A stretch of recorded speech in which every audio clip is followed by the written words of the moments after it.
नमस्कार, मैं रवि राय ज्योतिष सरोवर में आप सभी का हार्दिक स्वागत करता हूं। प्रिय दर्शकों, अपनी आज की वीडियो में हम चर्चा करेंगे वृषभ लग्न की जन्म कुंडली में बनने वाले राजयोगों के बारे में। यानी वह कौन सी ग्रह स्थितियां हैं जो यदि वृषभ लग्न की जन्म कुंडली में निर्मित हो गई तो राजयोग का निर्माण होगा। वृषभ लग्न की जन्म कुंडली में लग्नेश होते हैं शुक्र, और साथ ही शुक्र स्वामी होते हैं षष्ठम भाव के।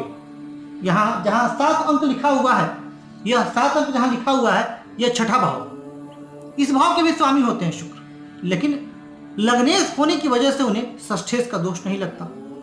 दूसरी बात, वृषभ लग्न की जन्म कुंडली में सर्वाधिक योग कारक ग्रह होते हैं शनि। शनि स्वामी होते हैं एक त्रिकोण के और एक केंद्र के। जहां 10 अंक लिखा हुआ है यह एक त्रिकोण है यानी 9वां स्थान, और जहां 11 अंक लिखा हुआ है यह 10वां स्थान यानी केंद्र। तो शनि एक केंद्र और त्रिकोण के स्वामी होकर के सर्वाधिक शुभ है और परम योग कारक है वृषभ लग्न के लिए। ये जहां भी बैठेंगे, जिस भाव में बैठेंगे, उस भाव की अभिवृद्धि करेंगे। आज मैं आप लोगों को कुछ सूत्र दूंगा और कुछ ग्रह स्थितियां बताऊंगा जो यदि आप अपनी जन्म कुंडली खोल करके देखें, यदि आपकी जन्म कुंडली में यह ग्रह स्थिति है तो निसंदेह आपकी जन्म कुंडली में भी राजयोग है। परंतु राजयोग भंग भी होता है और कई ऐसी भी परिस्थितियां होती हैं जहां राजयोग का पूर्ण फल नहीं मिल पाता, और वो क्यों नहीं मिल पाता है यह हम वीडियो के अंतिम में चर्चा करेंगे। आइए चर्चा शुरू करते हैं। देखिए, यदि पहला सूत्र, यदि लग्न में ही शुक्र हो, यानी यहां 2 अंक लिखा हुआ है और चंद्रमा भी वही स्थित हो, तो यह स्थिति अत्यंत अच्छी मानी गई। लग्न में शुक्र जहां मालव्यों का निर्माण कर देंगे, वही चंद्रमा उच्च के होंगे, और उच्च के चंद्रमा और लग्न में शुक्र व्यक्ति के व्यक्तित्व को आकर्षक बना देंगे, व्यक्ति के व्यक्तित्व को मनमोहक बना देंगे। व्यक्ति अपने कार्य में सफल होगा क्योंकि लग्नेश बली होकर के लग्न में ही है। तो यह एक अत्यंत अच्छी स्थिति। दूसरी बात, यदि चतुर्थेश और पंचमेश का स्थान परिवर्तन हो, इस जन्म कुंडली में चतुर्थेश है सूर्य, जहां 5 अंक लिखा हुआ है वह सूर्य का अंक है, और जहां 6 अंक लिखा हुआ है वह बुध को इंगित करता है, यानी बुध यहाँ के स्वामी हैं। अब इनमें स्थान परिवर्तन का क्या अर्थ? अब देखिए, स्थान परिवर्तन का अर्थ कि सूर्य स्थित हो जाए जहां 6 अंक लिखा हुआ है और बुध स्थित हो जाए जहां 5 अंक लिखा हुआ है, तो यह चतुर्थेश और पंचमेश का स्थान परिवर्तन होगा, और यह एक बहुत ही अच्छी स्थिति और बहुत ही श्रेष्ठ राज्य इस स्थिति से बनेगी। क्योंकि चतुर्थ भाव दर्शाता है जनता के सुखों को, चतुर्थ भाव दर्शाता है माता के सुखों को, भूमि भवन वाहन इत्यादि के सुखों को, और पंचम भाव दर्शाता है बुद्धि को, विवेक को। तो जब ये 2 भाव बड़ी अवस्था में होंगे तो जातक स्वतः अपने जीवन काल में भाग्यशाली होगा। आगे बढ़ते हैं। यदि नवमेश अर्थात शनि 9वें भाव में ही हो, अब जहां 10 अंक लिखा हुआ है 9वां भाव, शनि 9वें भाव में हो, सूर्य और बुध 5वें भाव में हो, और शुक्र 4th भाव में, तो यह एक बहुत ही अच्छी स्थिति है।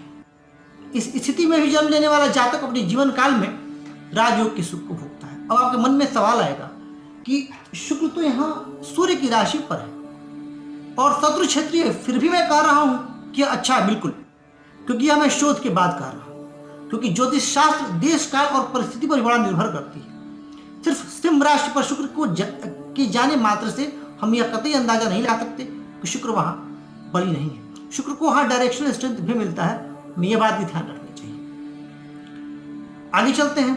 यदि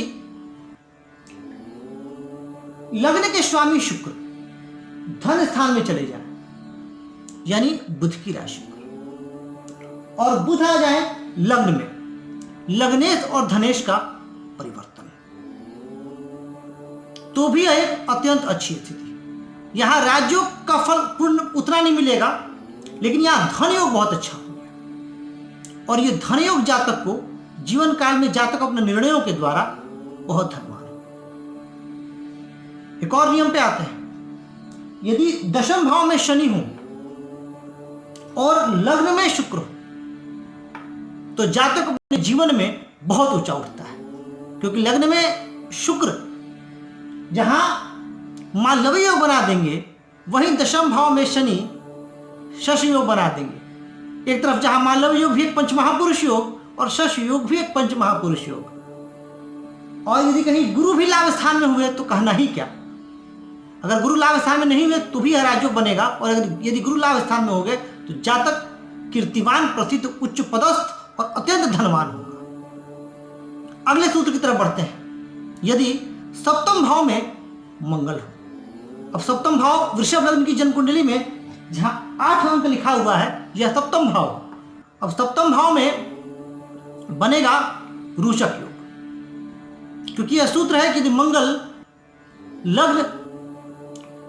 लग्न कुंडली से केंद्र में स्थित हो और अपनी स्वराशि अथवा उच्च राशि पर स्थित हो तो पंच महापुरुष योग का निर्माण होता है। तो यह भी एक बहुत अच्छी स्थिति। आगे चलते हैं। अच्छा, एक और सूत्र यहां देना आवश्यक है, क्योंकि बहुत लोगों के मन में प्रश्न होता है कि यदि लग्नेश शुक्र नीच के हो गए तो क्या हमें अपनी जन्म कुंडली में राजयोग का फल नहीं मिलेगा। देखिए, सत्य है, इसके बारे में हम और भी चर्चा करेंगे आगे। मैंने आपसे शुरू में ही कहा था कि वीडियो के अंत में मैं आप लोगों को बताऊंगा कौन सी परिस्थितियां हैं जहां राजयोग का फल नहीं मिल पाता है। अब यहां पर यदि शुक्र नीच के हो गए लग्नेश, अब शुक्र नीच के आ जाएंगे कन्या राशि, तो फिर परेशानी आएगी, राजयोग का फल नहीं मिलेगा। लेकिन यदि हम दूसरे दृष्टिकोण से देखें तो लग्न का पंचम में आना तो बड़ा शुभ है। लग्नेश का संबंध पंचमेश से बनना, यानी लग्नेश का पंचम में आ जाना, व्यक्ति के बुद्धि को बड़ा अच्छा कर देता है। यहां पर यदि ये सूत्र सुनिएगा ध्यान से, यहां पर यदि लग्नेश शुक्र के साथ बुध भी स्थित हो, यानी बुध और शुक्र दोनों इसी भाव में स्थित हो, एक तरफ शुक्र का जहां निश्चित भंग होगा, क्योंकि उच्च के बुध है तो उच्च के बुध के शुक्र का निश्चित भंग। दूसरा इसका नियम है इस सूत्र का, सूर्य चतुर्थ भाव में हो, शनि नवम भाव में हो और गुरु एकादश भाव में। पुनः सुनिए, शुक्र और बुध पंचम में, सूर्य चतुर्थ भाव में, शनि नवम भाव में और गुरु एकादश भाव में, अत्यंत श्रेष्ठ स्थिति। नीच के शुक्र भी यहां धन वैभव सब कुछ दे देंगे। नीच के शुक्र नीच के नहीं रह जाएंगे, क्योंकि एक तो उनका बुध से संबंध, गुरु की परस्पर दृष्टि संबंध हो जाएगी बुध और शुक्र की। इस जन्म कुंडली में कितनी, इस सूत्र से कितने योग का निर्माण होगा यह जान लेना परमावश्यक है। अब देखिए, एक तो शुक्र और बुध की युति पंचम में, तो लग्नेश और धनेश की युति हो गई पंचम में, सूर्य स्थित हो गए चतुर्थ भाव में स्वगृही, शनि स्थित हो रहे हैं नवम में, गुरु स्थित हो रहे हैं एकादश में। तो जहां पे लग्नेश और एकादशेश का परस्पर दृष्टि संबंध, धनेश और एकादशेश का परस्पर दृष्टि संबंध, तो यह दृष्टि संबंध जातक को अपने जीवन में ऊंचा उठाने में बहुत सहायक सिद्ध होगी। जातक अपने निर्णयों द्वारा, अपने विवेक द्वारा बहुत ऊंचा उठेगा। आगे चलते हैं।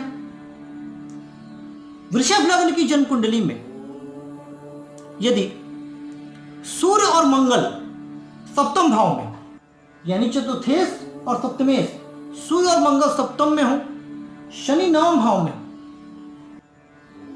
तो भी राजयोग का निर्माण होता है। हाँ, सूर्य और मंगल यहां वैवाहिक जीवन में परेशानी दे सकते हैं, फिर भी यदि कुंडली मिलान किया जाए तो उतनी समस्या नहीं आएगी। यदि दोनों पार्टनर का सप्तम स्थान बली है, क्योंकि यहाँ पे सूर्य और मंगल थोड़ा सा वैवाहिक जीवन में, आप ऐसे व्यक्तियों के जो पार्टनर होते हैं वो बहुत स्वाभिमानी, क्रोधी, गुस्सैल प्रवृत्ति के हो सकते हैं, लेकिन फिर भी यह धन दौलत के लिए और राज्यों के सुखों के लिए बहुत अच्छा है। इसके पीछे एक और तर्क है, क्योंकि मंगल की दृष्टि चली जाएगी, चतुर्थ दृष्टि चली जाएगी दशम भाव पर, और यह दशम भाव पर मंगल की दृष्टि जाना शुभ, और चतुर्थेश और सप्तमेश का परिवर्तन विवाह के बाद सुखों को भी दर्शाता है।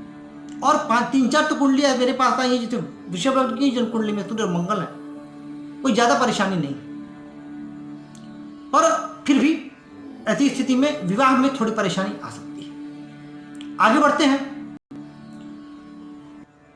वृषभ लग्न की ही जन्म कुंडली में यदि सूर्य और बुध चतुर्थ स्थान में स्थित हो, सूर्य बुध चतुर्थ में और गुरु एकादश में, तो भी राजयोग का निर्माण होता है। क्योंकि सूर्य और बुध का संबंध मैं पूर्व में बता चुका हूं आपको, जहां चतुर्थेश और पंचमेश का संबंध बन जाएगा, वहीं चतुर्थेश का संबंध धन भाव से भी बन जाएगा, और यह एक बहुत ही अच्छी स्थिति है। यदि लग्न में सूर्य बुध शुक्र हो, लग्न में ही सूर्य बुध और शुक्र हो और नवम भाव में शनि हो, तो भी यह एक अत्यंत श्रेष्ठ स्थिति है और वृषभ लग्न की जन्म कुंडली में राजयोग का निर्माण करती है। प्रिय दर्शकों, ये तो कुछ सूत्र थे, ऐसे अनेक सूत्र हैं, लेकिन यह आजमाए हुए परखे हुए सूत्र जो मैं आपको दे रहा हूं। अब मैंने आपसे कहा था कि कुछ परिस्थितियां ऐसी होती हैं जिसमें राजयोग का पूर्ण लाभ नहीं मिल पाता है या राजयोग भंग हो जाता है। तो देखिए, ग्रह यदि आपको लग्न कुंडली में अच्छी अवस्था में दिख रहे हैं, लेकिन वही ग्रह यदि नवमांश कुंडली में बली ना हो, जैसे उदाहरणार्थ मान लेते हैं कि शनि वृषभ लग्न की जन्म कुंडली में एकादश दशम भाव में स्थित होकर के शश योग का निर्माण कर रहे हैं, तो प्रतीत तो होता है कि यह पंच महापुरुष योग लग रहा है। लेकिन वही शनि यदि नीच के हो गए नवमांश कुंडली में, तो फिर आपको उस स्तर के परिणाम परिलक्षित नहीं होंगे। अंश का बल देखना आवश्यक है, यानी ग्रहों में यदि अंश बल ना हो तो भी पूर्ण लाभ की अपेक्षा व्यर्थ है। उसी प्रकार दशमांश कुंडली का भी व्यवसाय और करियर हेतु दशमांश कुंडली का भी अध्ययन आवश्यक है। दशमांश कुंडली में ग्रह किस स्थिति में है, यह विचार किए बिना पूर्ण कुंडली का फलादेश नहीं किया जा सकता। फिर भी राजयोग होते हैं, उनके कुछ सूत्र होते हैं जो मैं आपके सम्मुख लेकर के आया। साथ ही यदि नवमांश और दशमांश में यदि यह ग्रह शुभ दृष्ट हो, शुभ वर्गों में हो, बली हो, तो निसंदेह जातक अपने जीवन काल में श्रेष्ठ सफलता को प्राप्त करता है। तो आज के कार्यक्रम में बस इतना ही, और मुझे पूरी उम्मीद है और विश्वास है कि आपको यह कार्यक्रम पसंद आ रहा हो। लाइक, सब्सक्राइब और शेयर करके अपना प्यार और स्नेह मुझे अवश्य दें। आज के लिए बस इतना ही। नमस्कार।